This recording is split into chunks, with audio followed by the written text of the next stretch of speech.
सरकार बनी है कर्नाटक में, 8 करोड़ रुपए भाजपा के ही नेता के पास पकड़े गए थे, पार्टी से निकाल दिया गया। बड़ी बात, 352 करोड़ रुपए कहाँ पकड़े गए? धीरज साहू के पास। क्या रिकवरी नहीं हो रही? सुन लीजिए, इनको बोलने से पहले सोचना पड़ेगा। 2004 से 14 तक कांग्रेस की यूपीए सरकार थी, 4000 करोड़ ईडी ने पकड़े। और अब भाजपा की जब से सरकार आई है, एनडीए की सरकार आई है, ईडी ने 2 लाख करोड़ के आसपास रिकवरी कर ली है। अजीत पवार जब इनके साथ नहीं थे तो अमित शाह जी कहते थे कि अजीत पवार चक्की पीसिंग, अजीत पवार से हम चक्की पिसवाएंगे। छगन भुजबल जो कि जेल भ्रष्टाचार के आरोप में ही जेल होके आए हैं, आज अजीत पवार के सारे मामले बंद। आज ये भाजपा में ही संभव है कि भजन लाल शर्मा जैसे लोग और मोहन यादव जैसे लोग आज कहां से जमीन से जुड़े हुए लोग आज मुख्यमंत्री पद पे जा रहे हैं, ठीक है। और 10 करोड़ सदस्यों के साथ में भाजपा सिर्फ हिंदुस्तान की नहीं पूरे विश्व की सबसे बड़ी पार्टी है। और अमीर की जो ये बात कर रहे हैं ना भाई। नमस्कार, बहुत बहुत स्वागत है आपका हमारे चैनल पत्रकार में। मैं हूं आपके साथ शुभम त्यागी। दिल्ली के कट्टर ईमानदार अरविंद केजरीवाल, दिल्ली वालों के श्रवण कुमार अरविंद केजरीवाल, तीसरी बार ईडी का बुलावा आया, लेकिन जान ही रहे पूछताछ पे। हमारे साथ रजनीश कौशिक जी जुड़ चुके हैं, जो आम आदमी पार्टी का पक्ष रखते आए हैं। सर से जानते हैं कि मुख्यमंत्री साहब है कहाँ। सर, तीसरी बार बुलावा आया, गए नहीं है, क्यों, कहाँ है, क्या कर रहे हैं, बता दो कुछ। देखिए, ये मुख्यमंत्री जी का, अरविंद केजरीवाल जी का कानूनी राइट है कि वो कानून का इस्तेमाल करें। वो अपने लिए हर व्यक्ति को ये अधिकार है कि वो कानून के अनुसार अपना पक्ष रखने के लिए स्वतंत्र है और समय लेने के लिए भी स्वतंत्र है। तो कानून का इस्तेमाल कर रहे हैं वो, और जब समय आएगा तब वो अपनी बात रखेंगे ईडी के सामने। जब समय आएगा, जब लगेगा जरूरी कि हाँ भाई ईडी के सवाल जायज हैं, तो अपनी बात रखेंगे। देखिए, पहले सम्मान जब आया था नवंबर में हाँ नहीं, नवंबर में आया था पहला सम्मान। तो उस समय भी अरविंद केजरीवाल जी ने कहा था कि मुझे ये बताया जाए कि भी आप मुझे किस हैसियत से बुला रहे हैं। हैसियत मीन्स आम आदमी पार्टी के वो संयोजक हैं, संयोजक होने के नाते उनको बुलाया जा रहा है, या दिल्ली के मुख्यमंत्री होने के नाते उनको बुलाया जा रहा है, या एक सामान्य व्यक्ति के रूप में उन्हें बुलाया जा रहा है। लेकिन आज तक जवाब ही नहीं दिया ईडी ने इस बात का। नहीं सर, ये तो ईडी से उल्टा सवाल करना हो गया। मध्य प्रदेश चुनाव में प्रचार में चले गए वो, पहला उनका ईडी नोटिस बहाना। भाई, तुम एक संवैधानिक पद पे हो, मुख्यमंत्री हो, तुम्हें शराब नीति के लिए बुलाया जा रहा है। क्या कोई घोटाला हुआ है? तुम्हारा एक मंत्री बंद है, उसकी अकाउंटेबिलिटी आपकी भी बनती है, इसलिए बुलाया जा रहा है। और दूसरी बात, विपसना चलेगा, 19 तारीख को नोटिस था, 21 था, और उसके बाद फिर अब ये तीसरे नोटिस पे गायब पंजाब थे।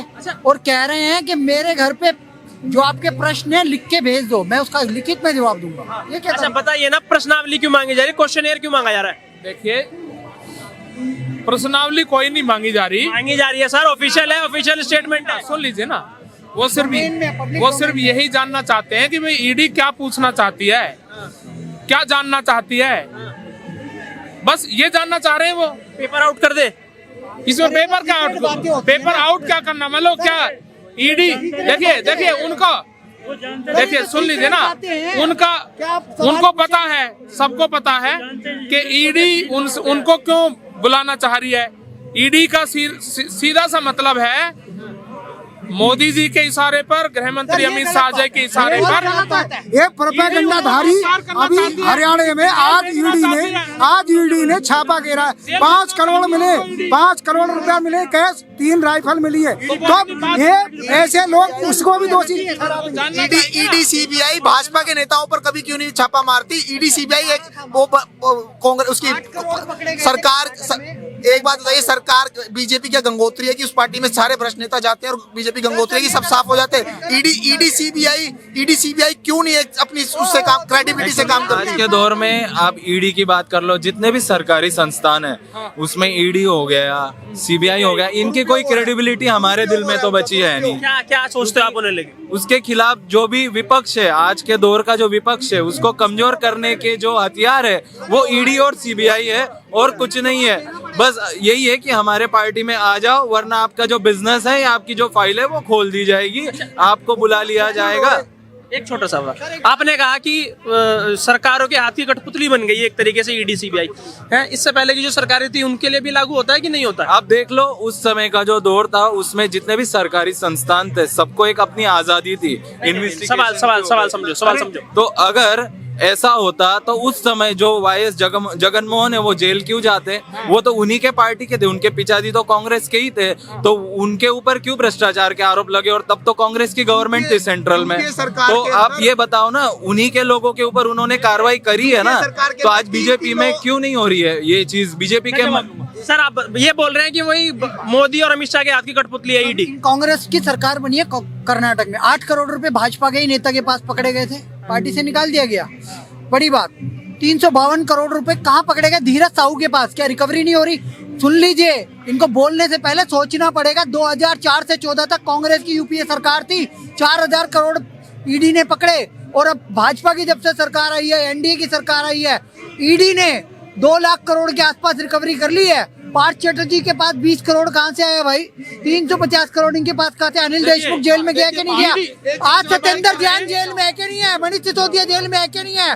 संजय सिंह जेल में है कि नहीं है? इनको जवाब देना पड़ेगा। सोनिया गांधी बेल पे है, एसोसिएट जनरल पे ताला लग चुका है, यंग इंडिया पे कार्रवाई हो रही है, और लालू बेल पे है। अब ये बात करनी पड़ेगी। शुभम जी देखिए, मैं इनसे जानना चाहता हूँ, अजीत पवार जब इनके साथ नहीं थे तो अमित शाह जी कहते थे कि अजीत पवार चक्की पीसिंग, अजीत पवार से हम चक्की पिसवाएंगे।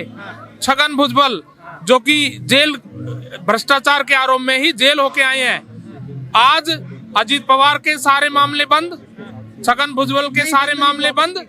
सुन लीजिए ना, दूसरा शुभेंदु अधिकारी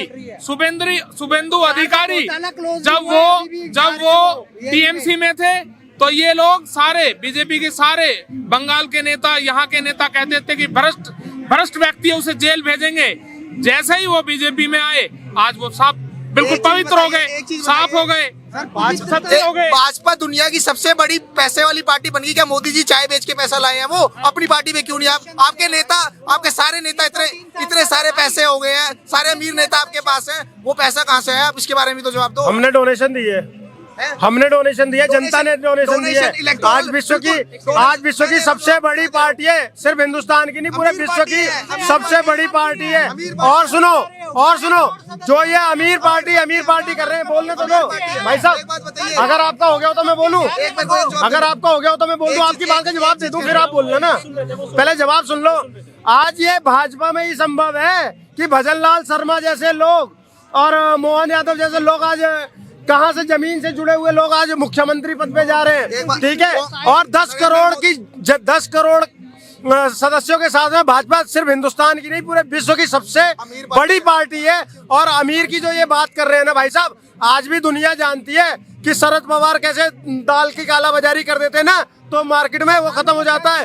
लालू ने चारा घोटाला में क्या किया? नौवीं फेल उनका लड़का मंत्री बना बैठा है।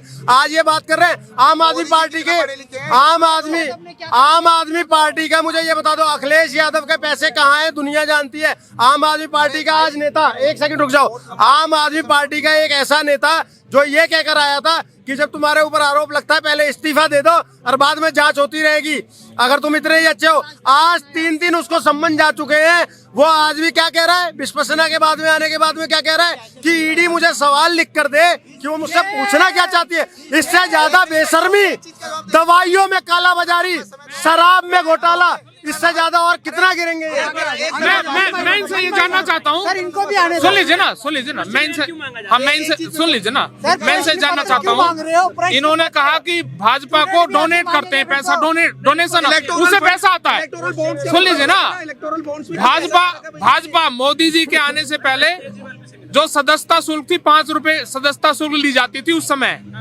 और 1000 रुपए हर साल लिए जाते थे। लेकिन मोदी जी के आने के बाद तो पैसा लेना बंद कर दिया। फिर पैसा कहाँ से आता है?